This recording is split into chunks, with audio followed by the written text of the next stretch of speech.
juontaa meidän Ville, jonka tässä jo parin otteeseen saittekin kuulla häntä.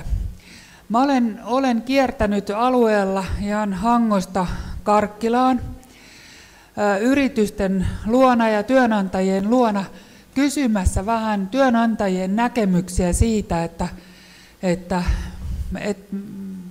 mitä meidän pitäisi nyt tässä niin kuin kimpassa vähän tämmöiseen talvisodan henkeen yhdessä tehdä, jotta me saataisiin nuoret paremmin töihin. Ja sieltä on tullut sitten hyvin monennäköistä näkemystä. Mä teen siitä varsinaisesti selvityksen sitten ihan tämä on Euroopan sosiaalirahaston rahoittama tilaisuus. Ja se mun selvitys menee sitten paitsi sinne ESR:ään, niin se menee myöskin opetus- ja kulttuuriministeriöön ja sitten se menee työ- ja elinkeinoministeriöön. Että molemmissa paikoissa on oltu ihan kiinnostuneita näiden yritysten näkemyksistä. Ja näkemykset on ollut osaltaan sitten aika kärkkäitäkin ja paljon meillä on kehitettävää tässä monessa asiassa, mutta että mulla on vahva luottamus jotenkin semmoiseen asiaan, kun mihin me suomalaiset erityisesti ollaan totuttu tässä, että yhdessä tekemällä yhteisen päämäärän eteen, niin me saadaan hyviä asioita aikaiseksi. Nyt juuri eilettäin itse asiassa, kun saimme katsella televisiosta Ruotsin tilannetta ja puhuttiin monen Euroopan maan tilanteesta, jossa itse asiassa on vähän tämmöistä jopa anarkistista liikehdintää, niin tällä nuorisotyöttömyyden ehkäisyllä me ehkäisemme myöskin semmoisia anarkistisia liikehdintöjä täällä Suomessa, että siihen mekin tällä osaltamme pyrimme. Meillä on ollut tässä minulla on ollut niin kuin aivan uskomaton työryhmä tässä mukana. Mun ei tarvinnut valita tähän ohjausryhmään, mä vaan sain valita tähän työryhmän. Ja meillä on ollut Lohjan kaupungin edustusta, eri projektien edustusta tästä. Ville kertoo niistä tarkemmin tuossa kohta, mutta että ihan uskomaton työryhmä, mä en olisi saanut mitään aikaiseksi ilman tätä sakkia, joka tässä on ollut ympärillä. Tässä on muun muassa tehty tämmöiset hienot sivut, tämä on muun muassa saatu striimattu. Meillä oli semmoisia villeä ideoita tässä vaan, että voiko me saataisiin tähän koko Suomi tavallaan vähän mukaan tähän tilaisuuteen, ja voiko me saataisiin nyt tämä striimattua täältä kaivoksesta, ja että miten me saataisiin nämä niin kuin tämmöiset aika kärkkäätkin näkemykset, mitä sieltä tuli, niin kuin, että mitä meidän pitäisi ammatillisessa koulutuksessa tehdä, mitä nuorten tässä, miten niiden pitäisi valmistautua työnhakuun ja niin päin pois. Ja me kauheasti mietittiin, että siitä, että me sanotaan täällä, että so ja muista käyttäytyä tällä tavalla, niin siitä ei välttämättä synny mitään niin kuin semmoista rakentavaa ja positiivista. Ja itse asiassa sen takia teillä on sellaiset haitarit siellä pöydällä. Ensin mietittiin, että mikä olisi semmoinen positiivinen viesti nuorille. Sitten saatiin yksi nuori piirtämään se viesti sinne papereihin. Sitten saatiin sinne semmoisen räpin sanat, mihin oli koottu niitä viestejä sieltä siihen räpin sanoihin, että mitä työnantajat siellä sanoi, että mitä nuorten pitäisi tehdä. Ja sitten vielä yksi nuori mies sanoi, että no eihän tässä mitään, tehdään tämä räppi. Ja sitten vielä tehtiin räppi, että monia semmoisia niin kuin positiivisia asioita, monia semmoista lentoon lähtöä tässä on ollut kaiken aikaa tämän projektin suhteen. Nyt meille on tehty hienot sivut, sinne pääsee nuoret alueen oppilaitoksista, jopa Oulusta saakka on porukkaa sinne osallistumassa tähän tilaisuuteen. Siis mä en tiedä tätä sanastoa, ne twiittaa sieltä, kun me striimataan täältä. Ja jos mä sanon jotain pöhköä, niin yrittäkää ymmärtää, koska se ei ole ollenkaan mun kieltä. mutta saadaan paljon väkeä siihen osallistumaan. Ja se on itse asiassa se syy, minkä takia me tahdottiin teidät tänne alas niin kuin ajoissa, että me pysytään aikataulussa. Tämä on Luxian ensimmäinen kerta, kun me järjestetään tämmöinen tilaisuus, että se näkyy ihan kansallisesti, ja sen takia meidän pitää pysyä aika tiukasti tässä aikataulussa, mikä meille on annettu.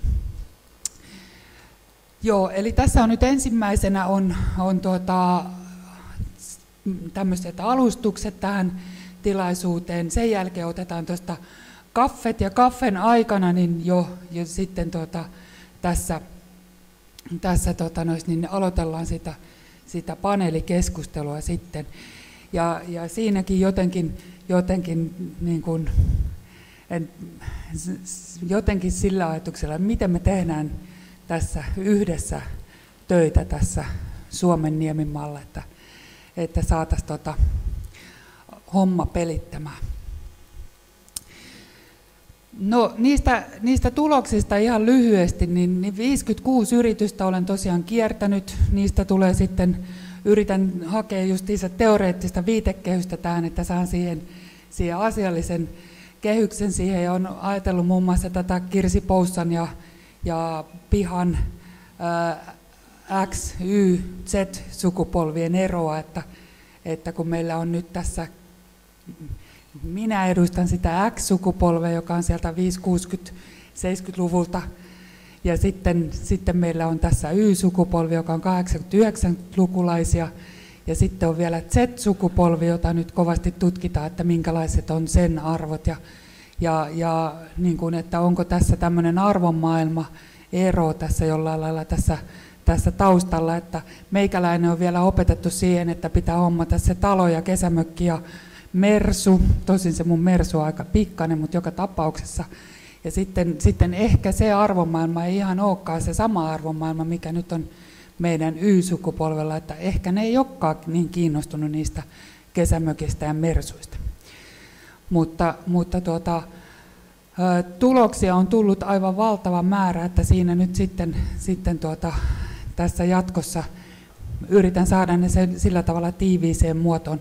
Siellä on niin kuin semmoisia mielipiteitä, mitkä meidän varmaan myöskin koulutusorganisaationa on hyvä ottaa ihan avoimin sydämin vastaan, ja niitä mä en viitti sen enempää tässä paljastaa. Mä voin lähettää sen selvityksen niille, jotka haluaa sen, mutta että niitä varmasti nyt tässä myös näissä puheenvuoroissa ja näissä mielipiteissä ja näissä väittämissä, joka mä oon kerännyt siitä aineistosta, niin sitten myöskin niin kuin tulee tähän.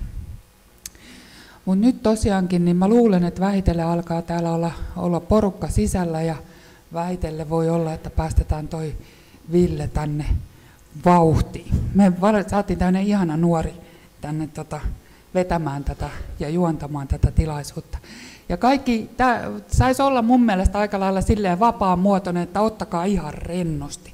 Että niin kuin viihtykää ja olkaa ja tehdään tästä semmoinen mukava tilaisuus, että kaikilla on täällä ihan hyvä ja hauska olla, että semmoinen tilaisuus, jos on jotakin, jos haluatte esitellä jotenkin toisella tavalla itsenne tai haluatte sanoa jotakin, mikä meidän nuoteista poikkeaa, niin tehkää se. Sana on täällä suhteellisen vapaa. Tervetuloa.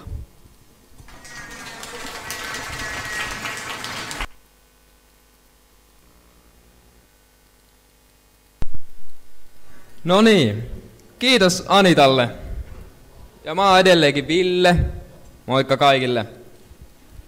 Okei, elikkä nyt kun ollaan saatu oikeastaan tämä tapahtuma käyntiin, ollaan syöty loistavaa ruokaa, niin poispäin, niin mennään itse tämän tapahtuman pariin. Sinun, minun vai meidän nuoret?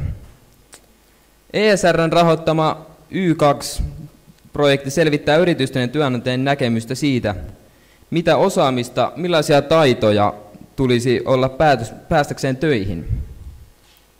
Millaista ammatillista koulutusta tulisi kehittää, mitä odotetaan oppisopimuskoulutukselta, jotta työllistyminen olisi helpompaa. Sitten mä voin esitellä vaikka tässä vaiheessa työryhmän. Työryhmään kuuluu Luxian oppisopimustoimiston Mikaela Beri, Novagon Junnu Savolainen. Voitte vaikka vilkuttaa vähän silleen tai nousta ylös tai jotain. Sitten Lohjan kaupungin linkki Katri Tamminen. Katri. No sitten Jarkko Stirkkinen. Hiiden YTY-hanke Gunilla Wigberg. Luxian Aiko Päivi Peltoniemi. Matti Pihlajamaa. Jussi Vuorikoski.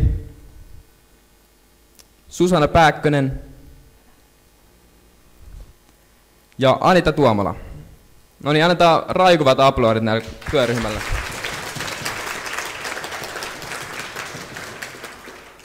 Sitten tässä on ollut paljon mukana ihmisiä tekemässä tätä. Sitten halutaan kiittää niitä, ketkä veti nämä piuhat tänne. Että saatiin tänne tämä hieno näyttö. Nouskaa nyt pojat ylös, siitä opettaja myös.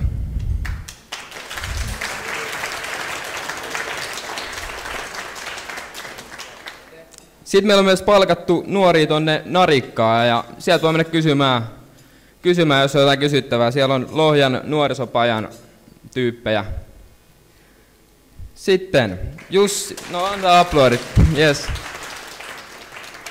Sitten Jussi Ontero, se on tuolla tietokonenäytön takana. Se on mahdollistanut tämän striimauksen meille tänne. Sitten kiitos kaikille päättäjille, yrittäjille ja teille nuorille, ketkä olette päässyt tänne tapahtumaan. Sitten tässä vaiheessa kuunnellaan toi Jussin työhakuräppä. Mä voin näyttää teille vielä, tässä on, onko kaikilla tämmönen esite? Toivottavasti on, voitte sitten vaikka räppää mukana ja katsella kuvia sieltä takaa sun muuta. No niin, kuunnellaan räppi nyt.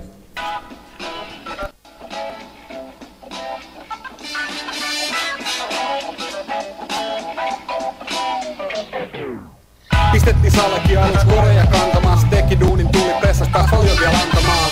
Ota duunin hattu todes kainalla kinkkaa ja pistä parhaat linjat jalkaan, niin meikä vinkkaa. Oo onnellinen, jos sä pääset oppisopimukseen, kokemuksen väriä paremmin kuin parhaalla todistuksella. Jokainen on ensin oppipoika kisälli ja myöhemmin vasta se mestari iso sälli. Älä näytä keskaria, vaan muista käyttäytyy ja anna sen hymynkin useasti näyttäytyy. Se et osa duunin, se ei vielä riitä. Hymyile, tervehdi, kiitä. Se mihin on olla hakemus ja CV. Mut se mitä sä oot, se on se jee. Asenne ja hymy, siinä loista kombinaatio, jonka täydentää työmotivaatio. Ennen kuin meet tsekkaa, et kengät on puhtaat, eikä housuissa tahroja suklaa. Mutsi ja frenditkin viereltäs jättää, vaik tuntuu et ois millainen hätä. Ota luuri käteen ja numerot väännä ja käytä sun reipasta ääntä. Ja vikki miten luu ei jää käteen. Tsekkaa firma netissä etukäteen.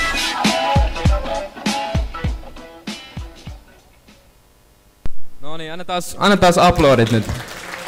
Yes.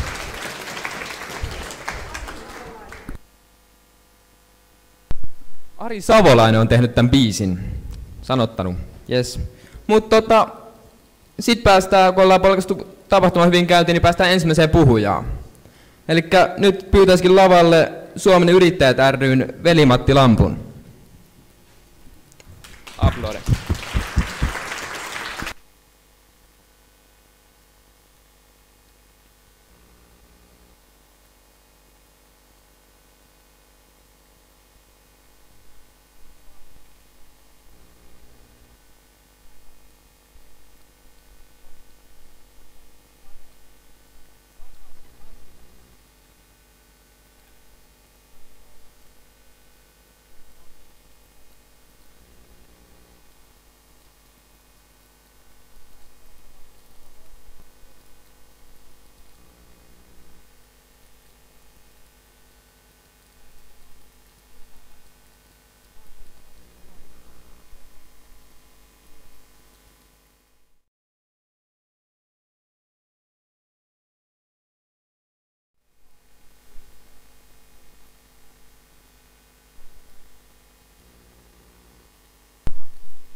Mulla on niin kova ääni, että mä ajattelin, että hyvin kuuluu, mutta nyt kuuluu tosi hyvin. Vai rupesko jo puuroutumaan? No niin. Mutta niin, siis kun yrittäjiä tarkastellaan, ajatellaan yrittäjiä, niin monet varmaan ajattelee, että nyt yrittäjät näkee tämän teeman jotenkin niin kuin, että nuoret työvoimana tai nuoret yrittäjinä, mutta mä veikkaisin, että aika monet yrittäjät ensisijaisesti niin kuin näkee tämän tilanteen omien lastensa kautta, sen kautta, että he itse on vanhempia ja sitten myös aika monet yrittäjät niin kuin kokee sen kautta, miten he on itse kokeneet nuorena koulutuksen tai sen tilanteen tai miksi he ovat ryhtyneet yrittäjiksi. Ja totta kai sitten myös niin kuin sitä kautta, että miten turvataan se osaaminen, miten turvataan se yrityksen toiminnan jatkuvuus ja tulevaisuus niin kuin nuorten avulla. Että tästä tässä on kyse. Ja oikeastaan kun mä mietin tätä asiaa, niin mä ajattelin, että mä ihan ensimmäisenä kuitenkin niin kuin muistuttaisin siitä, että kun me puhutaan nuorista aikuisista, kaikesta tästä toiminnasta ja erilaisista projekteista ja hankkeista, niin kaiken sen keskellä meidän on pidettävä erittäin tarkkaa huolta siitä, että me se meidän hyvä, jo luotu perusta säilytetään. Meillä on varmasti yksi maailman parhaista ammatillisesta koulutuksesta. Ja se järjestelmä on hirveän hyvä siitä, että meillä on peruskoulutusta ja sitten on aikuiskoulutusta. Ja nyt kaiken tämän keskustelun ja muun keskellä, niin mä toivon, että pidetään niistä perusteista huolta. Että ei me niin kuin lähdetä sieltä niin kuin jotenkin niin kuin, korjaamaan asioita ja paikkaamaan, koska se paikkauskierre on aika loppumaton. Se tarkoittaa myös tällä hetkellä aikuiskoulutusta. Meidän on tärkeää pitää siitä huolta, että ne ihmiset, jotka on töissä ja ne yrittäjät, jotka pyörittää tätä yhteiskuntaa, niin heillä on myös mahdollisuus saada niitä osaamispalveluita. Ja sitten tuodaan kaikki tämä, mitä täälläkin keskustellaan, niin tähän mukaan. Ja todella me tarvitaan erilaisia nuorten osaamisohjelmia ja nuorisotakuuta, koska meillä on päässyt käymään tässä vuosien mittaan niin, että kaikki nuoret eivät ole päässeet koulutukseen, osa ei ole ehkä halunnut, osalle ei ole ollut sopivaa, ja sitten aika paljon on myös keskeyttämistä. Ja kyllä mä sitten näkisin niin kuin ihan omana lukunaan tämä syrjäytyminen, joka on nyt korostunut ja joka leimataan vähän niin kuin joka asiaan, että siinä on ne syrjäytyvät, mutta se on kuitenkin aika marginaalinen joukko sitä nuorta porukkaa, jotka niin kuin voidaan sanoa, että on syrjäytynyt. Enemmän siinä on ehkä yhteiskunnan omista ratkaisuista kyse, että tähän on päädytty, tähän tilanteeseen. Ja mun teemana täällä oli koulutussopimus, joka on yksi sellainen meidän Suomen yrittäjien lanseeraama käsite, uusi ajatus tähän kenttään, millä tavalla voisi myös tätä asiaa tarkastella. Mutta ennen kuin mä siirryn lyhyesti kuvaamaan sitä koulutussopimusta, niin mä sanoisin, että nyt tässä tilanteessa sen hyvän ammatillisen peruskoulutuksen, hyvän oppisopimuskoulutuksen, joka on meillä olemassa jo, niin sen lisäksi me tarvitaan monia uusia polkuja, monia luovia tapoja toteuttaa jo nykyisin olemassa olevaa koulutusta sekä kehittää niin kuin tämmöisiä uusia ulottuvuuksia siihen. Musta on aivan loistavaa, että meillä on nuorisopajatoimintaa, sitä pitää vahvistaa. Meillä on avointa ammattiopistotoimintaa kehittymässä. Se on todella hienoa, että otetaan nuoret katsomaan erilaisia ammatteja ja tekemään sitä ajatustyötään siitä, että mikä on se mun sopiva väylä. Meillä on paljon erilaisia ajatuksia siitä, että miten me tätä voidaan hoitaa, ja musta on hyvä, että me ollaan käytetty sitä suomalaista luovuutta ja lähdetty etsimään useita ratkaisuja. Ja mä itse varoisin vähän sitä keskustelua siitä, että mikä on oikea ja mikä on väärin sammutettua tässä asiassa, vaan että nyt pitäisi niin kuin kehittää erilaisia hyviä ratkaisuja. Ja kun me ollaan pohdittu tätä Suomen yrittäjissä tätä asiaa, niin me ollaan todettu, että meillä on todella hyvä oppisopimuskoulutus esimerkiksi. Mutta se ei ole ulottunut ihan kaikkiin nuoriin, ja se ongelma on siellä, että oppisopimuskoulutus esimerkiksi on aika kallis ratkaisu, ja osittain ollut hallinnollisesti aika raskas ratkaisu monille yrittäjille. Ja sitten meillä on kuitenkin se joukko niitä nuoria, joilla ei ole ammatillista osaamista vielä, ei ole työkokemusta, ja jotka olisi kuitenkin ehkä ajatuksellisesti sellaisia, että ja haluaisivat niin kuin oppia sen ammatin, niin kuin tuossa räpissäkin oli, että oppipoika, kisälli ja sitten mestari, eli työtä tekemällä. Niin me ollaan ajateltu, että tähän yhtenä ratkaisuna voisi olla tämmöinen, kutsutaan nyt sitä vaikka koulutussopimukseksi. Eli nuori etsisi sen yrityksensä tai nuori yhdessä ohjaajien tuen kanssa, katsoisi, että missä olisi se yritys, se yrittäjä, joka voisi ottaa mut työssä oppimaan.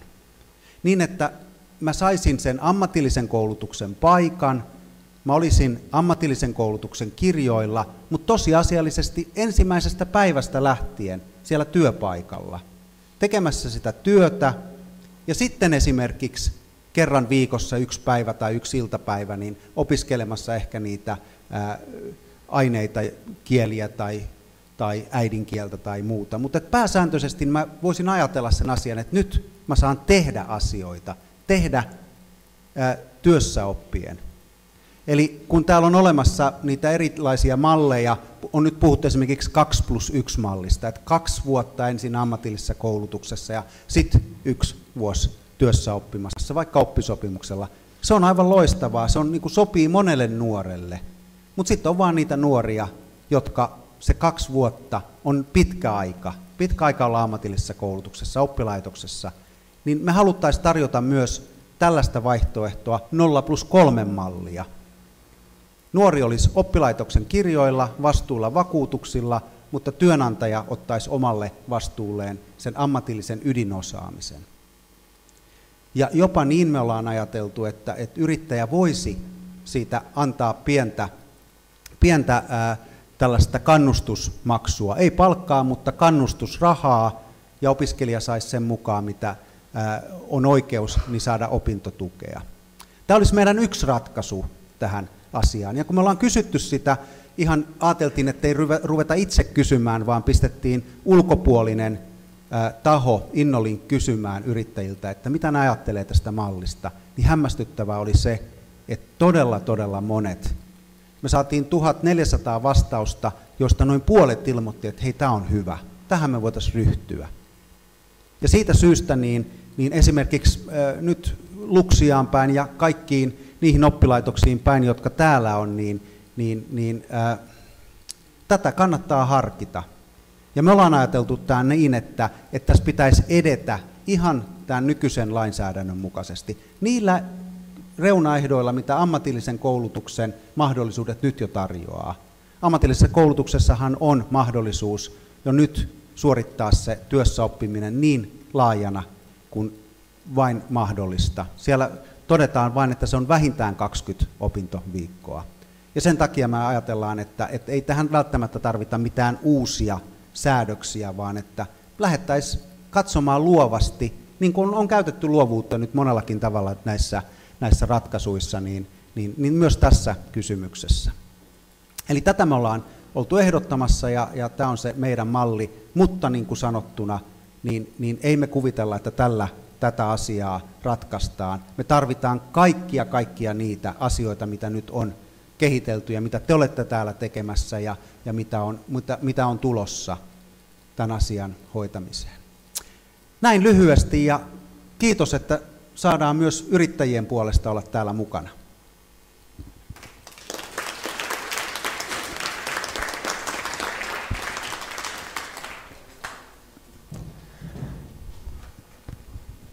Kiitos veli-Matti. Sitten seuraava puhuja. Hyvät tavat, siitä riittää puhuttavaa. Seuraavaksi tänne lavalle astelee Juhani Hyry. Tervetuloa.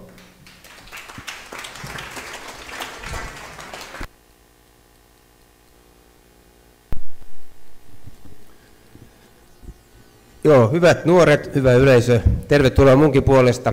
Hyvä toi räppi tuossa alussa, että ihminen muistaa paljon paremmin, kun saa semmoisen tietyn runomuodollisen musiikin taustalle. Niin tämä oli ihan hyvä juttu. Tähän vähän sivuu tämä räppi tätä munkin esitystäni.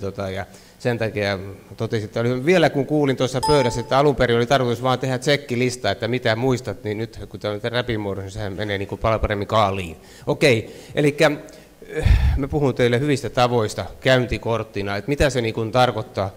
Ja tietysti mun näkökulma siinä on yrittäjän näkökulma. Mä olen työnantaja, yrittäjä ja lisäksi sitten järjestöpuolella myöskin Uudenmaan yrittäjä ja Lohjan yrittäjän puheenjohtaja. Et sitä kautta niin kuin paljon tekemisissä näiden kehittämisasioiden kanssa ja myöskin paljon puuhannut teidän nuorten parissa eri tapahtumissa täällä Lohjallakin esimerkiksi. Ja hyvät tavat käyntikorttina, niin mitä se tarkoittaa? Mä oon jakanut sen, voi vaihtaa 3 osioon. Ja ensimmäisenä tulee tämä ihan, että mitä ne on ne hyvät tavat. Ja nämä ei ole suinkaan missään niin kuin tärkeysjärjestyksessä, vaan asioita, mitä tuli mieleen, kun tätä mietin, että mitä mä teille puhun. Ja yksi tärkeä asia on hyvät tavat, se on oikeastaan huomioiminen, että huomioi toisen. Kuuntelu, eli kun ollaan yhdessä jossakin, niin on hyvä tapa se, että antaa toisinkin välillä puhua, kuunnella toisten asioita. Nämä on ihan itsestäänselvyyksiä, mutta sinällään sitten kun ollaan tuo tilanteessa ja käyttäydytään, niin muistetaanko niitä aina. Kehon kieli, eli miten sä esiinnyt, se kieli paljon, olet sä luonnollinen vai yritätkö sä esittää jotain. Tärkeää olisi, että ne tavat, mitä sulla on, että ne olisi niin kuin sulla luonnollisesti tulevia, eikä sun tarvitse niin kuin harjoitella niitä. Kunnioittaminen, toista ihmistä pitää aina kunnioittaa, se on ihan niin kuin lähtökohta-asia. Siisteys on osittain sitä toisen kunnioittamista. Että pestään, kamataan vähän tukkaa, laitetaan itse niin kuin siistiin kuntoon, kun mennään. Siis voi olla, että siistihän tarkoittaa sitäkin, voi olla repalaiset farkut, jos ne on muotifarkut, ei se sitä tarkoita, mutta siis että ne on siistit kuitenkin, että on puhtaat. Jämäkkyys, kuitenkin semmoista tiettyä luonnetta sulla pitää olla, ei mitään jees-ihmisiä, jees-henkilöitä. Yhteistyökykyä muiden kanssa pelatessa, että ottaa muut huomioon, tietoisuutta, valmistautumista. Eli mennään eri tilanteisiin, niin pyritään siihen, jos on mahdollisuutta, niin valmistaudutaan jollakin tavalla, otetaan selvää asioista. Ja tuossa viimeisenä mä haluan vielä niin kuin korostaa sitä, että tämä ei ole sitten tämä hyvä käytös, se ei ole pilkuviilaamista tai snobbailua, eli kun seuraa muita, että aha, toi teki ton virheen, sehän on just sitä huonoa käytöstä. Eli huolehditaan siitä omalta kohdaltaan niistä asioista, että mä käyttäydyn muita kohtaan hyvin, mutta ei ruveta arvostelemaan toisia. Ja sitten, jos on mahdollisuus, niin aina voi tietysti kertoa toiselle, että mitä on hyvät tavat. Jos huomaa, että joku ei osaa käyttäytyä, mutta ei sillä tavalla, että mä oon tässä se idea, kun mä osaan, sä et osaa, mä näytän sulle, vaan ihan toisella tavalla. Sillä tavalla, kun jos nämä on justiin. No hyvä, voiko hyviä tapoja sitten oppia? Ja voin sanoa, että ihminen ei ole luonnostaan yhtään mitään, vaan kaikki asiat opitaan. Ja yksi asia tietysti, jos on niin kirjallisuutta. Mä aikanaan, kun rupesin yrittäjäksi, siitä on hirveästi aikaa, mutta kuitenkin, niin totesin sen, että vaikka mä mielestäni osasin käyttäytyä noin, niin mä kuitenkin alkuvaiheessa jo kävin hyvän käytöksen kurssiin ja luin kirjan. Ihan huvikseni vaan sen takia, että tiedän vähän enemmän asiasta. No sitten on koulu, siellä opitaan jo paljon asioita. Kaverit, muut ihmiset, te juttelette kavereiden kanssa, kyllä huomaatte sen, kun keskustelette, että ahaa, toi nyt oikeastaan ei ole ihan fiksu. Tai että hetkinen, tuossahan on kiva kaveri, että se ottaa huomioon ja juttelee. Kyllä se niin kuin näkee. Sitten havainnointia, seurataan mitä muut tekee, otetaan siitä itselleen niin kuin vähän knoppea, katsotaan, että miten kannattaa tehdä. Kysyä voi ihan suoraan, se ei ole koskaan väärin. Tahtoo olla vähän sillä tavalla, että me suomalaiset ollaan sellaisia, että me pidetään niin kuin omana tietona, me ollaan hiljaa, ei uskalleta kysyä. Ja kuitenkin yleensä tilaisuuksissa tyhmin kysymys, mitä voidaan esittää, on se, niin mikä se on? No se on se, joka jätetään esittämättä. Ja sitten kun joku sen esittää sitä hyvää, että toi kysy, tai sitten jälkeenpäin ajatellaan, että no hemmetti, kun en huomannut kysyä. Okei, yhdessä pohtiminen, se on hirveän tärkeää, että yhdessä tehdään. Mietitään myöskin yhdessä porukassa, kun ollaan jossakin. Ollaan sitten Starbucksissa tai missä tahansa kahvilla, niin jutellaan siellä ja mietitään näitäkin asioita. Ja sitten tietysti se kaikkein paras tapa on tuossa viimeisenä mulla virheistä oppiminen. Se on tietysti myöskin kaikkein haasteellisin tapaus, että teet virheen, niin se tavallaan joudut sitten kestämään sen, että mitä siitä seuraa, mutta kuitenkin se menee kaikkein parhaiten sitten myöskin päähän ja se muistaa kaikkein parhaiten. Kuinka moni teistä on oppinut jotakin virheistä? Käsi ylös. Aika moni, hyvä. Ja varmaan on samaa mieltä siitä mun kanssa, että siitä on myöskin jäänyt semmoinen muisto, että ei ihan hevin unohdu. Okei, mennään eteenpäin sitten seuraavaan kohtaan. Ja viimeisenä mä oon sitten listannut vielä, että okei, kun me tehdään tätä kaikkea, niin kyllähän ihminen aina ajattelee myöskin hieman itsekkäästi. Eli mulle pitää olla jotakin hyötyä siitä, että mä osaan käyttäytyä, otan toiset huomioon, eikö vaan? Se tulee, niin kuin, se ei ole, siis ei saa olla itsekäs, mutta se tulee sieltä kuitenkin, että ihmisen pitää niin kuin saada nähdä jotakin hyötyä siitä. Ja totta kai yhdessä olo kavereiden kanssa. Eikö se ole kivampi olla semmoisessa porukassa, missä on kiva olla, missä otetaan teidät huomioon, ja ettei siellä ole joku, joka koko ajan niin kuin mollaa porukaa. Samaten perheen kanssa. Monta kertaa ei mietitä sitä, että hetkinen, kyllähän siellä omassa perheessäkin pitää käyttäytyä. Mulla on 4 lasta ja kyllä olen opettanut kaikille, että kun ollaan syöty, niin sanotaan kiitos ja muutenkin vähän koitetaan käyttäytyä toisiin kohtiin. Ja sitten kun se on tullut luonnollisesti, se tulee automaattisesti, ei sitä tarvitse miettiä. Mutta joskus joutuu miettimään, jos ei se tule automaattisesti, että huomaa, että hetkinen, mä en taaskaan muistanut kiittää. Okei, sitten työhaastattelu, se on yksi tärkeä pointti, mistä nyt on tänään puhuttu jo tässä ensimmäisessä puheenvuorossa ja mikä on tässä tärkeää, niin työhaastattelussa on ensiarvoisen tärkeää on osaa käyttäytyä. Ja sekin taas, että jos yrittää liikaa niin kuin näytellä, niin sitten menee taas pieleen. Kyllä se on vaan, että harva meistä on niin kovan tason näyttelijä, että pystyy siinä niin kuin esittämään jotain muuta kuin on, vaan kyllä se täytyy saada siis luonnollisesti tulemaan. No sitten ihmissuhteiden luominen, te kaikki tiedätte sen, että jos haluaa kavereita, niin ei se ihan niin käy, että käy ensimmäiseksi mollaamassa toista tai heittämässä jotakin ihan päätöntä. Okei, parisuhteen luominen, nyt mennään vähän lähemmäs vielä tärkeämpää silloin, että jos halutaan jonkun kaverin kanssa vähän läheisempää seurustelua, entistä tärkeämpää on miettiä sitä, että miten mä käytäydyn. Melkein kaikki ihmiset, nuoret ja vanhat, osaa käyttäytyä silloin, kun yritetään iskeä joku. Eiks vaan? Mutta jotenkin se unohtuu sitten, kun ollaan normaalissa kanssakäymisessä. Tämä on hirveän tärkeää. No okei, työyhteisössä menestyminen. Taas meillä on tällä hetkellä menossa meidän firmassa sellainen kuin työhyvinvointikoulutus koko henkilöstölle. Kaikki saa koulutus ja vielä sen lisäksi saa sitten semmoisen työhyvinvointipassin. Ja se on hyvin yksinkertaista asiaa, että siinä miten käyttäydyn työyhteisössä. Meillä on siis ihan 6-5-18 ikäisiä ihmisiä siellä, kaikille. Eli ei tämä ole mitenkään selvä asia, että kaikkien täytyy hakea oppia koko ajan. No sitten sosiaalisissa suhteissa menestyminen yleensä. Ja kun nämä hommat on hanskassa, niin kaikkein paras hyöty taas. Hyvä omatunto, hyvä itsetunto, hyvä olo tulee siitä kautta, kun me osataan toisia kohtaan käyttää. Koska ihminen taas tarvitsee sitä, että muut hyväksyy, eikö vaan? Jos sulle ei ole kavereita, niin ei sun ole kiva olla. Ja kun sä menet illalla nukkumaan, niin se on kiva olo, kun voi todeta, että meni hienosti, että kaikki kavereita kanssa oli kiva olla ja tuli hyvin käyttäydyttyä. Okei, tämä oli mun osuuteni tässä ja toivotan teille hyvää päivänjatkoa. Mä oon itse täällä vielä mukana ja vastaan sitten paneelissa kysymyksiin. Ja ei muuta kuin tsemppiä kaikille. Kiitoksia.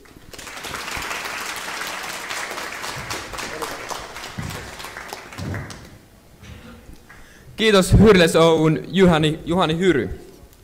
Okei, sitten päästään seuraavaan puhujaan. Ja seuraava puhuja on Uudenmaan Yrittäjät ry:n Kati Liikanen. Tervetuloa.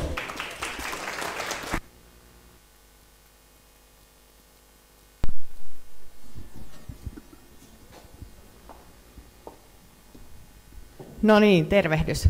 Kati Liikanen ja Uudenmaan Yrittäjistä. Mulla oli tämmöinen hieman raflaava otsikko kenties, kun pitäisikö lopettaa markkinatalous. Mä voin päästä teidät jännityksestä saman tien. Ei varmaankaan pitäisi. Eli tähän mennessä ei ole keksitty mitään sen parempaa, missä koko ajan keksitään uutta. Elintaso nousee ja ihmisillä on yleisesti ottaen aika hyvä olo. No se, mistä tämä kysymys juonti juurensa, oli se, että mä aion sanoa pari sanaa systeemilogiikasta. Sixten Korkman on kirjoittanut mun mielestä hirveän hyvän kirjan, Talous ja utopia. Ja siellä se vetää yhteen yhteiskunnan eri instituutioiden erilaiset toimintalogiikat. Eli se kertoo, että on ihan tarkoituksenmukaista ja järkevää, että perhe toimii omalla laillaan. Perheessä rakastetaan, ollaan solidaarisia, pidetään huolta toisistaan, näin kuuluu olla. Se on ehkä yhteiskunnan tärkein instituutio. Sitten on valtio, joka jo sananmukaisesti, sillä on yksinoikeus vallankäyttöön, se voi vaatia kansalaisilta eri asioita ja sitten se huolehtii ulkosuhteista. Sen lisäksi on markkinatalous. Siellä vapaaehtoisesti tehdään sopimuksia toisten kanssa, pyritään hyötymään ja sitten vastapainona kannetaan vastuu niistä omista tekemisistä, että kannattaako se. Puhutaan siis yrittäjäriskistä.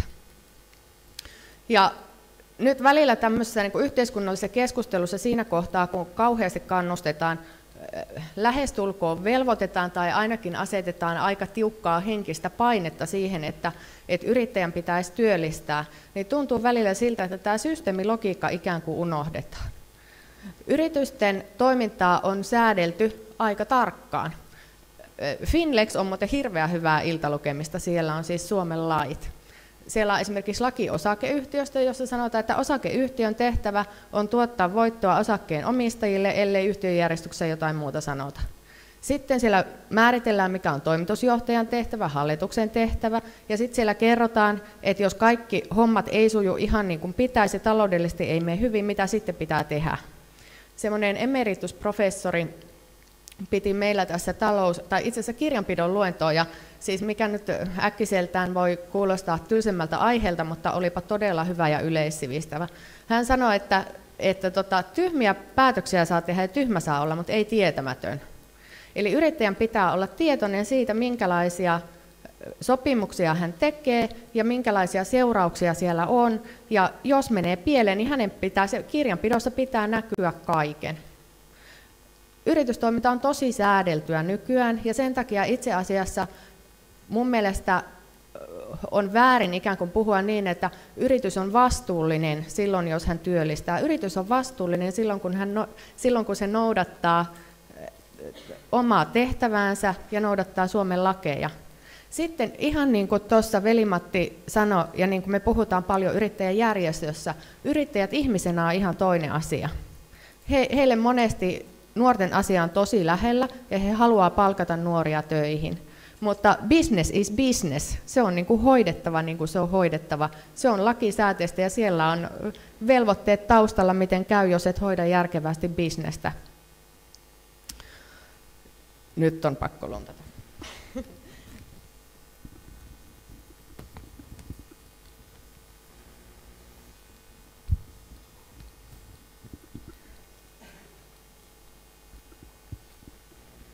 No joo, meillä viimeksi eilen oltiin Kirkkonummella juttelemassa siitä, että millä lailla nuoria saataisiin töihin ja yrittäjyyskasvatusta levitettyä, millä lailla ihan peruskoulussa mennään kertoa nuorille siitä, että miten yritykset toimii ja miten työpaikat toimii. Meillä kävi kolmasluokkalaisia työpaikalla katsomassa, että minkälaista siellä on. Eli lähinnä se, että tuodaan niin kuin sitä ulkomaailmaa jo alusta asti lähelle nuoria ja tulevia työntekijöitä. Nyt tämä, että mitä kenenkin ikään kuin pitäisi tehdä, kun miettii, niin täälläkin kuullaan, mun mielestä siis Länsi-Uudellamaalla on jotenkin poikkeuksellisen hyvin ihmiset tuntee toisensa, mikä on täällä niin kuin meidän tukiorganisaatioiden puolella hirveän tärkeä asia, että asiat saadaan toimimaan. Ei ne aina ole niin kauhean monimutkaisia. Mutta se, että pidettäisiin asiat jollain lailla myös selkeänä. Mä voin hyvin kuvitella, että tuolta kyselystä on tullut yrittäjiltä aika selkeitäkin tekstiä. Ja katsoin, että laki ammatillisesta opetuksesta sanotaan jotakuinkin sillä lailla, että siellä on aika paljon tehtäviä, mutta lähtökohtaisesti siis tehtävänä on kouluttaa ammattiin ja kuunnella ensisijaisesti työelämää. Sitten siellä on paljon kaikkea muutakin ja sitäkin varmaan pitää tehdä, mutta ensisijaisesti työelämää. Tämä tarkoittaa nyt varmaan sitä, että kun Juhani työllistävänä yrittäjänä sanoo, että käyttäytykää, tulkaa ajoissa töihin, niin sitä pitää siellä koulussa jo ottaa tosi vakavasti ja opettaa sitä. Sitten meidän tukiorganisaatioiden pitäisi viestiä ihan äärimmäisen selkeästi ja kertoa, tuoda niin kuin todella tarjottimelle ne keinot, mitä on olemassa. Siinä on meillä ihan itse kullakin tekemistä.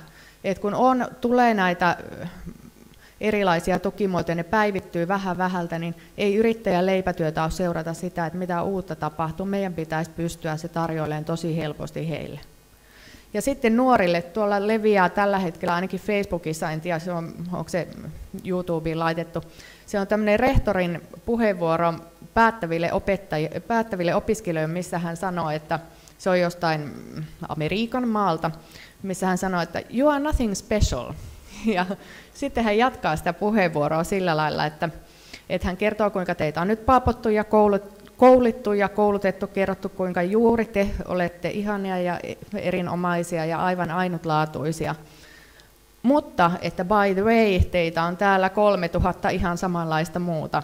Eli että yhtä aikaa, kun te olette erityisiä ja ihania ja ainutlaatuisia, niin kaikki muutkin on. Ja sen takia, että te nyt ole varsinaisesti mitään niin kummallista sitten taas sieltä toisesta puolesta. Eli teidän tehtävänä on nyt osoittaa se oma erinomaisuutenne ja kaikki ne valmiudet, mitä teille on annettu. Te olette saaneet aivan ensiluokkaisen koulutuksen, teillä on ihan oikeasti tosi paljon hyviä taitoja, ja nyt se on teidän asianne ruveta käyttämään niitä. Kaikista ei koskaan tule yrittäjiä, mutta jos on vaikea saada duunia, niin en mä nyt näkisi sitä ihan hirveän niin kuin kaukaa haettuna asiana kokeilla jotain. Nuoruus on siinä mielessä aika kiva vaihe elämästä, että ei välttämättä ole vielä esimerkiksi niitä lapsia, joista olet vastuussa. Silloin on enemmän liikkumavaraa siinä, että mitä pystyy tekemään, kuinka paljon rahaa tarvii ihan oikeasti siihen päivittäiseen elämiseen. Ei tarvitse yksin lähteä rakentamaan mitään eikä mitään valtavaa bisnestä, mutta ihan järkevää on funtsia, että voisiko jotain tehdä, mistä vähän saisi rahaa, ruveta miettimään vaikka jonkun kaverin kanssa jotain pientä bisnestä.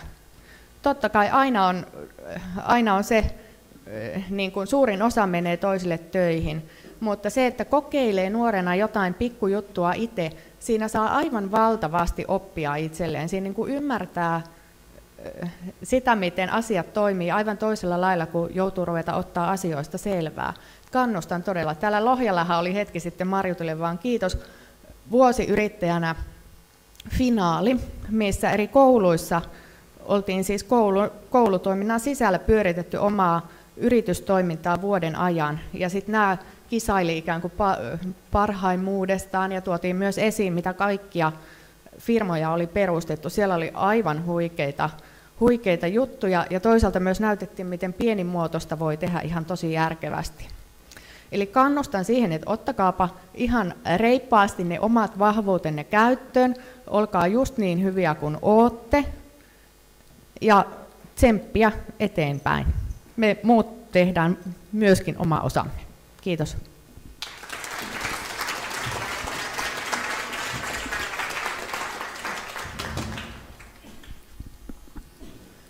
Kiitos Kati.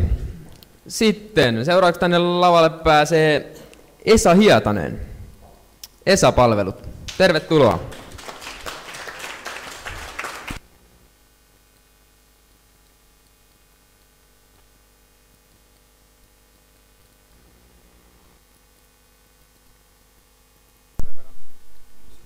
Kiitoksia kaikille. Sen verran pitkä tarina, täytyy istua. Joo, sen voi aluksi kertoa, että ihan yhtä paljon jännittää kuin nuorella, joka menee kesätyöpaikkaa hakemaan. Että se on, kun ei ole tottunut puhuja.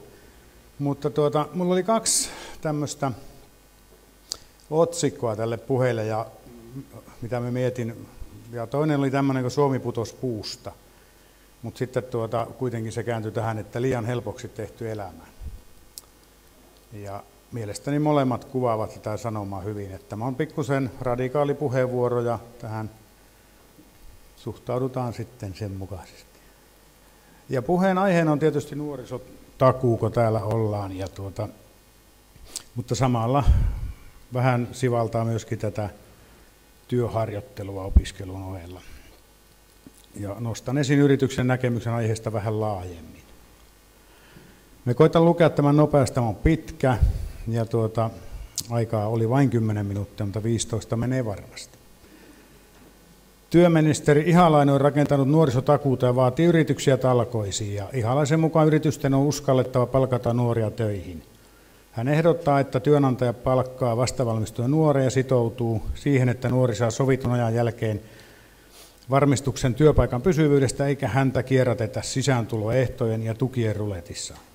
Nuorisotakuun ehdon mukaan vastavalmistuneelle nuorelle maksetaan työehtosopimuksen mukaista palkkaa, johon yritys voi saada tukea 700 € kuussa 10 kuukauden ajan.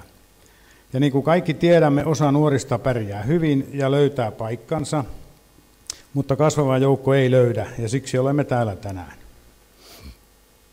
Mutta tämä tarina alkaa vähän kauempaa, eli sieltä ihan lapsuudesta. Mennään tuonne kevässään siellä juurilla asti.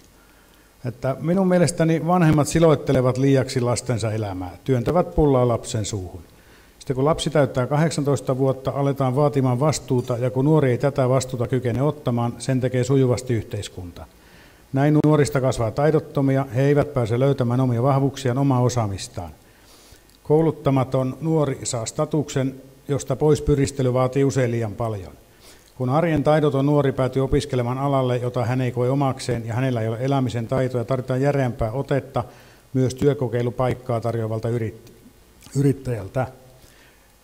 Tämmöinen ilmaisu, kun skootteri jää lumihankkeen kuvaan mielestäni hyvin näitä nuoria. Heitä ei ole opetettu eikä vaadittu vaihtamaan sytytystulppaa skootteriin, koska vanhemmilla on mahdollisuus viedä skootteri korjaamolle ja tietysti maksaa kustannukset. Nuoren ei tarvitse opetella taitoa, koska raha elämiseen tulee joka tapauksessa. Vanhemmat tuntuvat ajattelemaan, että nuori ehtii työelämään sitten myöhemmin, joten nyt hän voi päästä helpommalla. Nuori ei saa eväitä työkulttuuriin eikä edes opiskelukulttuuriin. Valitettavasti on liian paljon vanhempia, jotka eivät ole osanneet siirtää lapsilleen elämisen taitoja, vaikka heillä itsellään olisikin nämä taidot hallussa ja käytössä.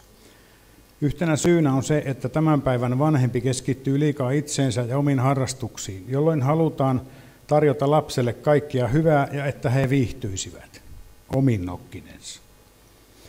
Aikuiset ja lapset elävät eri maailmassa. Maailmojen erkaannuttaminen aloitetaan hyvissä ajoin, kun 3-vuotias viihdyttää itseään DVDn kuvaruudun edessä, takapenkillä, jopa lyhyellä kauppareissulla, puhumattakaan reissusta leville tai mökkimatkoista. Liian monessa kodissa lapsi on kuin jääkiekko-maalivahti. Mihin päin hän vain kaatuu, niin aina on pehmeää. Olen keskustellut lukemattomien vanhempien kanssa, jotka ovat kertoneet, että ovat päästäneet lapsensa liian helpolla. Tästä on tullut epidemia. Lasten ja nuorten elämä tehdään helpoksi ja arki sisältää usein vain etuuksia, ei lainkaan velvollisuuksia. Lapsille ja nuorille puhutaan liian vähän, mikä näkyy siinä, että iso osa näistä taidottomista nuorista ei pysty työharjoittelussa eikä työssä vastaanottamaan suullisesti annettuja työtehtäviä. Palaan aiheeseen DVDn katselu ja pelimaailmassa eläminen. Jos tätä on liikaa, lapsi tottuu saamaan nopeaa mielihyvää värikylläisestä liikkuvasta kuvasta, jonka seurauksena normaali kiinnostus ulkomaailmaan vähenee. Lapsen mieleen ei herää kysymyksiä, koska ruudussa elää kysymykset ja vastaukset valmiina. Sanotaan, että nuorena aloitettu päihdekäyttö tuhoaa tai muuttaa aivojen mielihyvää keskusta. Päihteellä saavutettu mielihyvä ei ole korvattavissa, kun huiput on jo saavutettu. Mikään ei tunnu miltään. Mielestäni tämän päivän lasten ja nuorten eläminen pelien ja liikkuvan kuvan maailmassa muistuttaa tätä ilmiötä. Tavallinen arki koetaan harmaaksi ja mielihyvää keskusta stimuloi ainoastaan 6D-elokuvan pelit. Sitten on tietysti toinen ryhmä vanhempia, jotka eivät kykene siirtämään elämisen taitoa, joita heillä ei kenties ole itselläänkään. Tällaisten perheiden lapset luokitellaan perheen ja yhteiskunnan toimesta, ja on mahdollista, että näiden nuorten on helpompi siirtyä sellaisen jengiin, jossa muut ovat yhtä huonoja kuin nuori omasta mielestään on. Usein tällainen nuori tyytyy kohtalonsa ja oppii elämään passiivisesti yhteiskunnan tuella. Ja yhteiskunnasta tulee tähän, että kun arjon taidoton ja kädetön nuori lähtee tai työnnetään pois kotoa, yhteiskunta jatkaa pullan suuhun työntämistä, vaikka pitäisi tukea toiminnallisuuteen. Mielestäni yhteiskunnan rakenteissa pitäisi tapahtua jokin radikaali murros, jolloin ei olisi mahdollisuutta maksaa ihmiselle pelkästään olemassaolosta. Sosiaalidemokraattisen turvaverkon läpi pitäisi päästä, mutta liian moni juuttuu sinne eikä tule koskaan löytämään omia taitojaan. Yhteiskunnan turvaverkko on liian tiheä ja sieltä pääsee ulos vain yhdestä reiästä, suoriutumalla elämästä normaalin laaditun opetussuunnitelman mukaisesti.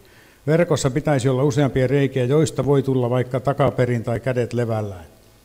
Tällä tarkoitan sitä, että motivoitumattomien nuorten osaamista pitäisi kartoittaa yksilöllisesti ja sitä pitäisi tukea, että heillä olisi muitakin luovempia keinoja, vaihtoehtoja selviytyä.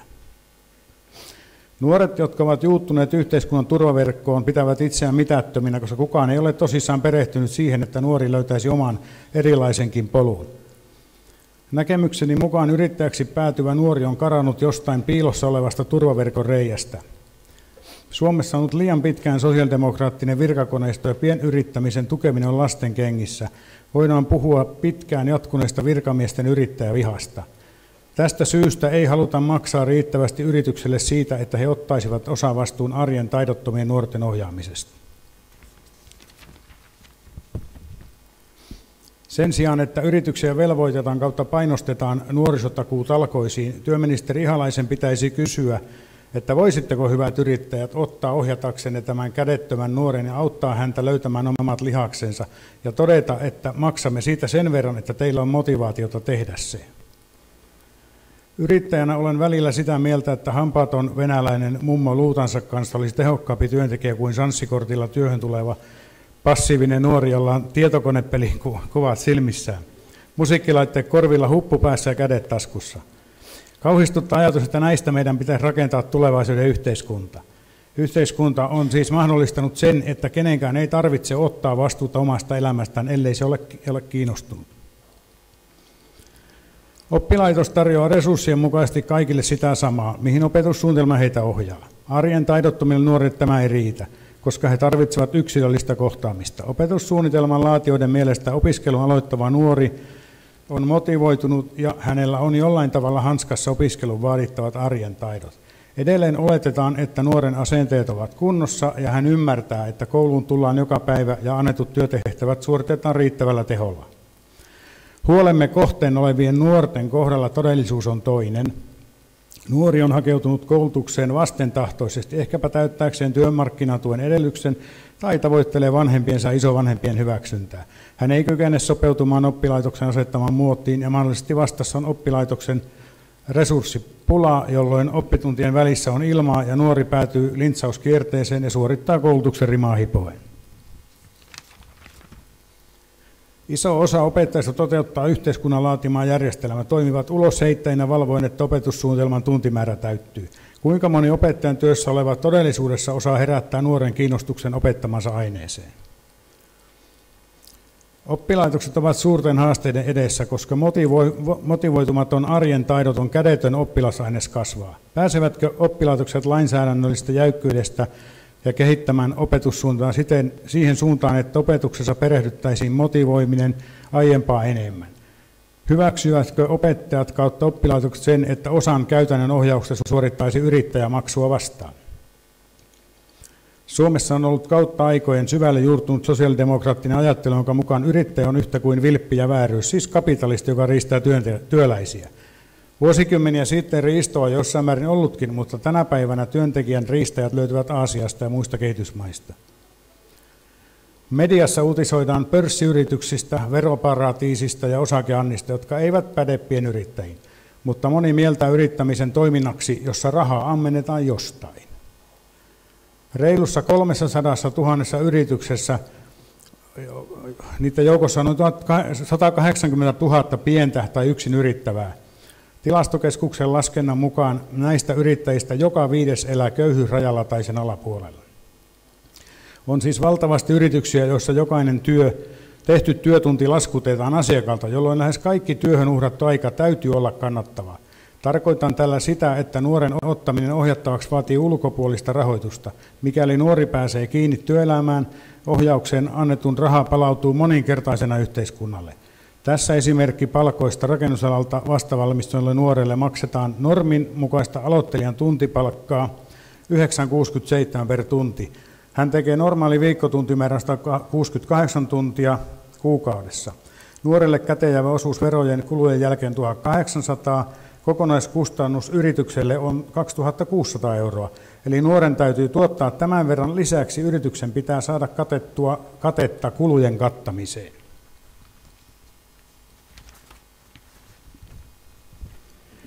Tietysti on olemassa yrityksiä, joissa tulo syntyy siten, että esimerkiksi kehitetään tietokoneohjelma, jossa edelleen myymällä saadaan säännöllistä tuloa ja yrittäjä voi viettää aikansa vaikka kehittelemällä uutta ohjelmaa. Näillä yrityksillä olisi varaa palkata nuoria, mutta työtehtävät vaativat korkeampaa osaamista ja tietokonepeliala työllistää Suomessa vain noin 1800 henkilöä. Palataan niihin yrityksiin, joissa raha pitää saada laskutetuksi vastikkeellisesti asiakkaalta. Oma yritykseni kuuluu tähän ryhmään. Näitä aloja ovat muun muassa rakennus, kiinteistöhuolto, autonkorjaus, putkityö ynnä muuta. Usein on kysymys yrittäjästä, joka työllistää itsensä lisäksi muutaman työntekijän. Kun arjen taidoton nuori tulee oppilaitoksesta yrityksen työkokeiluun, on selvää, että yrityksen täytyy järjestää nuorelle ohjausta. Käytännössä se tarkoittaa sitä, että joku yrityksen työntekijöistä tai yrittäjä itse toimii nuorelle ohjaajana. Jotkut yritykset toteuttavat sen niin, että nuorelle annetaan niin sanottu toisarvoisia työtehtäviä, jotka eivät suoranaisesti vaikuta tuottavuuteen, esimerkiksi siivous ja muut matalan osaamisen työtehtävät. Monista eri tekijöistä riippuu, saako nuori sitä, mitä on tullut hakemaan. Kipinää johonkin työtehtävään, oppia työpaikan työkulttuuriin, kokemusta erilaisista työkavereista ynnä muuta sellaista. Oppiiko hän jotain sellaista, mitä ei muuten oppisi? Nuori saattaa saada tilaisuuden esimerkiksi ohjaamisen soveltuvan kirvesmiehen kanssa tutustua työhön ja päästä suorittamaan työtehtäviä, joiden kautta hän löytää omia taitojaan, joita ei ole tiennyt olevankaan. Asiakas maksaa jokaista tunnista, jonka kirvesmies on työtehtävässä. Lisäksi asiakas maksaa tietysti tarvikkeista. Ellei kirvesmiehen asiakas ole nuoren isä tai mummo, hän ei suostu maksamaan ajasta, jonka kirvesmies käyttää nuoren ohjaamiseen. Jos kysymyksessä on työkokeilussa oleva nuori, hänelle ei makseta palkkaa, mutta hän tarvitsee ohjausta. Jos kyseessä on vastavalmistunut nuori, hänen läsnäolostaan pitää voida veloittaa ja hänkin tarvitsee ohjausta.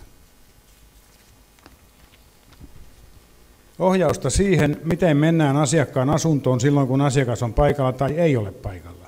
Mitä tekijöitä on huomioitava, jotta asiakas saa, mitä on tilannut. Asiakas ei tilaa pelkästään seinän korjausta, hän odottaa saamansa epäkohdan kuntoon kohtuullisella rahalla. Lisäksi hän odottaa asianmukaista käytöstä asiakkaana. Hän haluaa sanoa viimeisen sanan siitä, miltä valmis työ näyttää.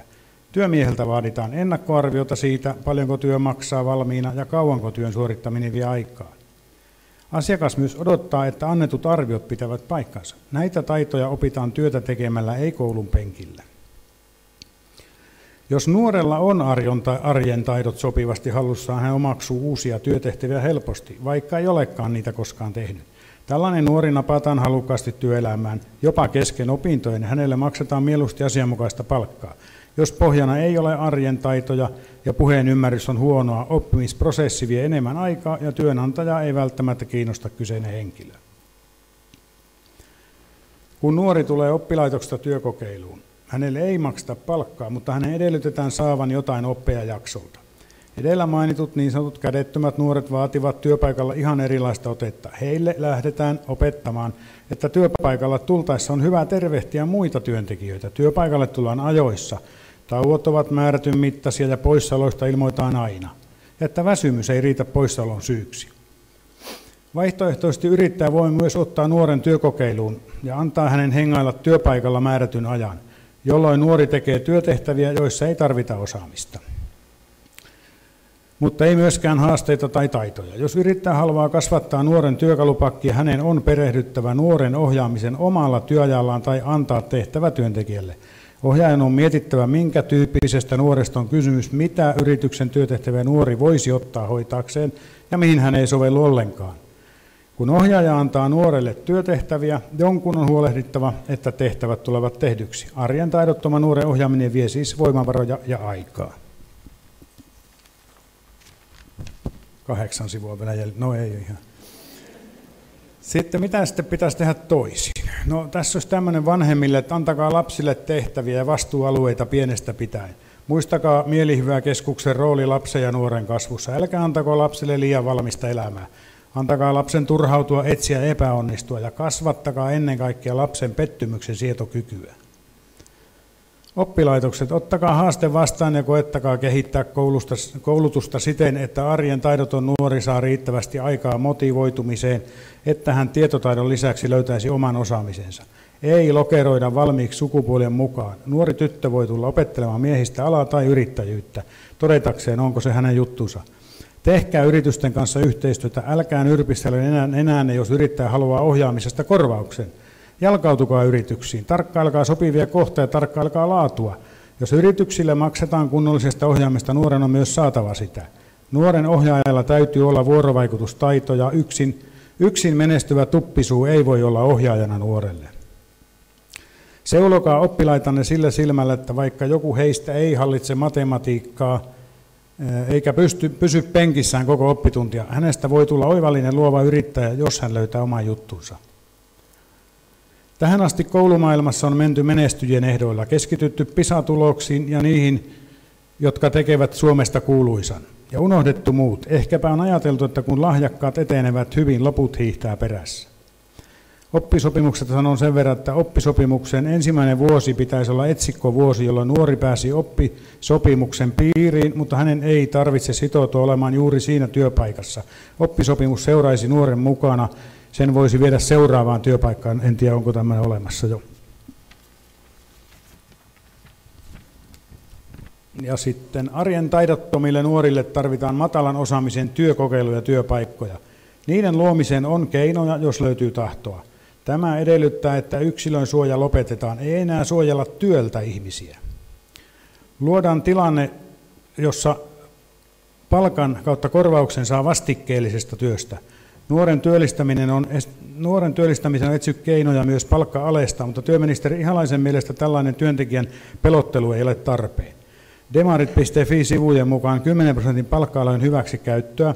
Totuus kuitenkin on, että kalliilla rakennettu nuorisotakuu-idea ei ole käynnistynyt siten kuin odotettiin, eikä todennäköisesti käynnistykään, ellei asian panosta enemmän. Sain karuja lukuja Karviaisen alueen toimeentulotuen saajista. Vihdissä 1/5 toimeentulon tuesta menee alle 25-vuotiaille ja Karkkilassa 1/3. Oletettavasti luvut vain jatkavat kasvua. Loppuun sanon, että olen poliittisesti sitoutumaton kylläkin. 4 lapsen isä ja minulla on 4 lastenlasta kasvattanut myös toisten tekemiä lapsia, jotka tulevat ihan erilaista lähtökohdista. Työskennellyt vuosikymmeniä pitkäaikaistyöttömien syrjäytyjen parissa, työskennellyt myös työpajaohjaajana ja monet kerrat nähnyt, miten työhön tottumattomat ihmiset ovat saaneet mielihyvää yksinkertaisesta asiasta, eli työssä onnistumisesta. Ja minusta on tärkeä asia se, että työn kuntouttava vaikutus on aliarvostettu tässä yhteiskunnassa. Haetaan kaikkia pillereitä ja muuta hoitoa, mutta työstä saa todella mielihyvää. Ja sitten perusajatus mulla on semmoinen, että oikeastaan jokainen kohtaamani ihminen osaa jonkun asian paremmin kuin minä itse. Ja siihen olen varautunut, että tämmöisen väkevän puheenvuoron jälkeen taputukset voi jäädä laimeaksi, mutta uskon, että Anita Tuomola taputtaa, kun se on tänne minut kutsunut. Ja sitten lopuksi vielä, että luovuuden luokalle ei voi jäädä. Kiitoksia.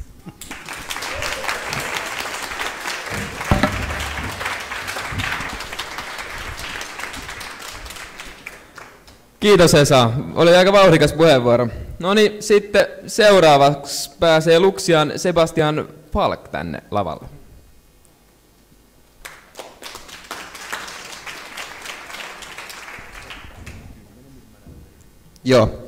Joo, moi kaikille.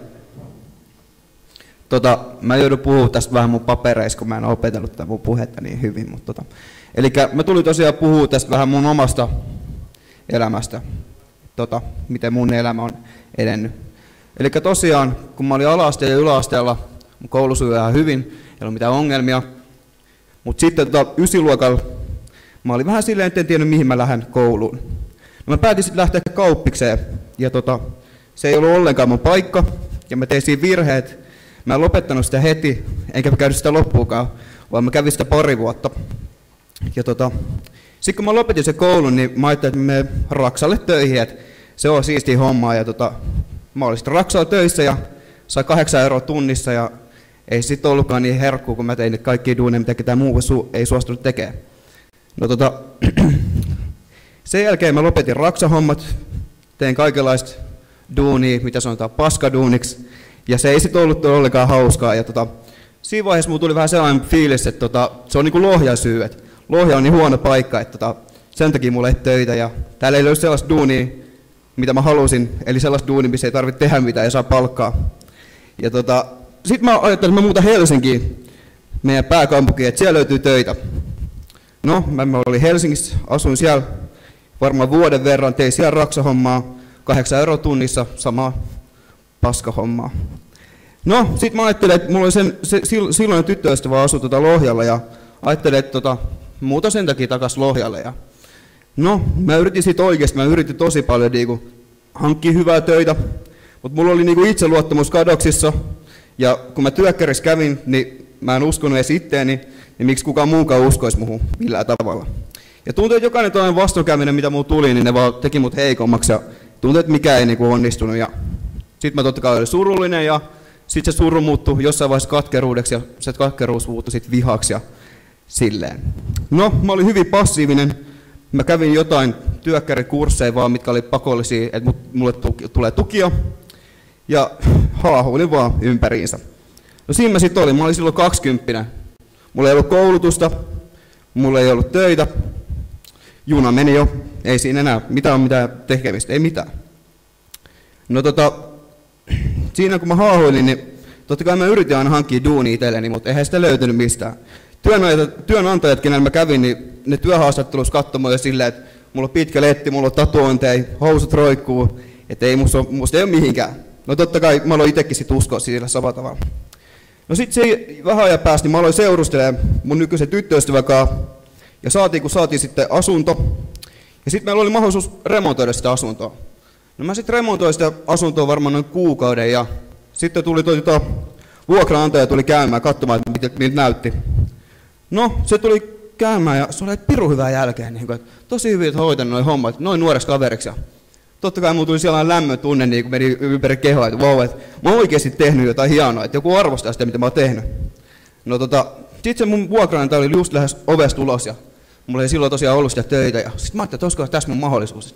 Mä kysyin töitä tuolta ja no se just oli lähes sieltä ovesta ulos ja sit mä ajattelin, että hei, ei sun mitään töitä olisi tarjota. Ja se olisi, no joo, oishan mulla, että missä firmassa mä oon töissä? No mä sanoin, että en mä ole missään firmassa töissä. Sitten se vuokraantaja oli vaan, että no eihän sit voi mitään. Sitten se lähti ovesta ulos ja mä olin siellä, vitsi, että siinä olisi ollut mahkuja. Sitten mulla tuli mieleen, että mitä jos mulla olisi oma yritys? No mä juoksin sen perään, että hei, että mitä jos mulla olisi oma toiminimi, niin olisiko mulla töitä? Se sanoi, että joo, miksei.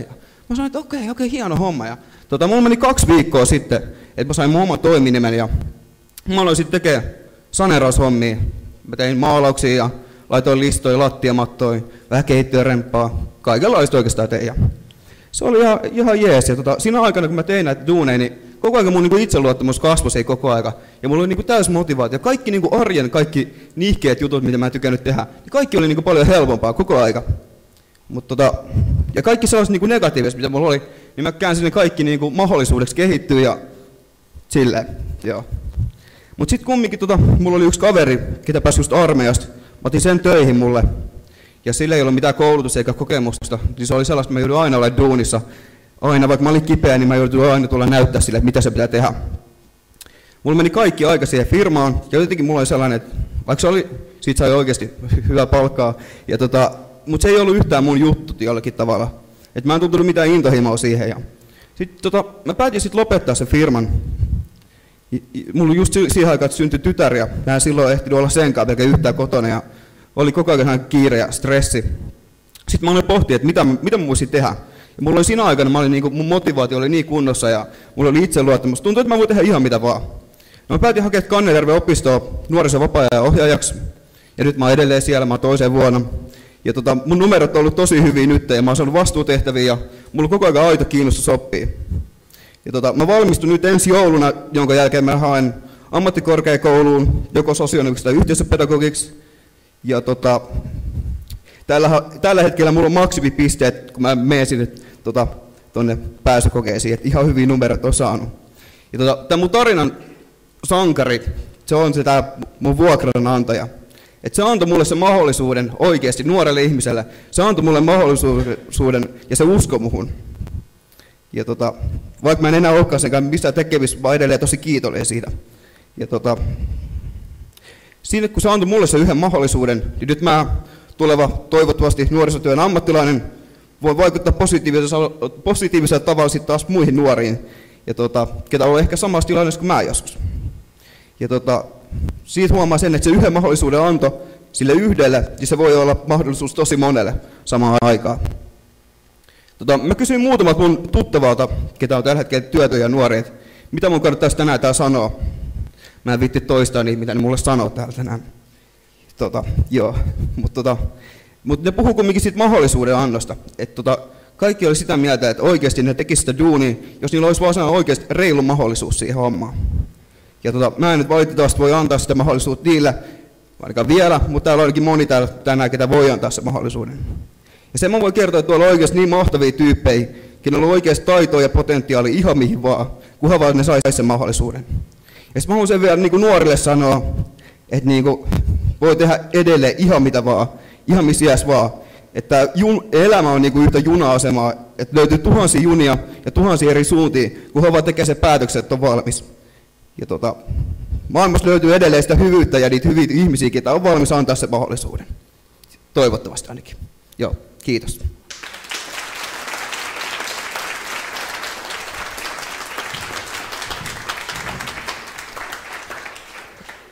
Oli hieno tarina, kiitos Sebastian. No niin, nyt päästään oikeastaan siihen, että juodaan tässä välissä kahvit. Sen jälkeen päästään tuohon paneelikeskusteluun. Toivoisin, että panelistit voisivat tulla tänne eteen. Muut voi mennä hakemaan kahvia, mutta panelistit tänne eteen, katsotaan, ne paikat valmiiksi.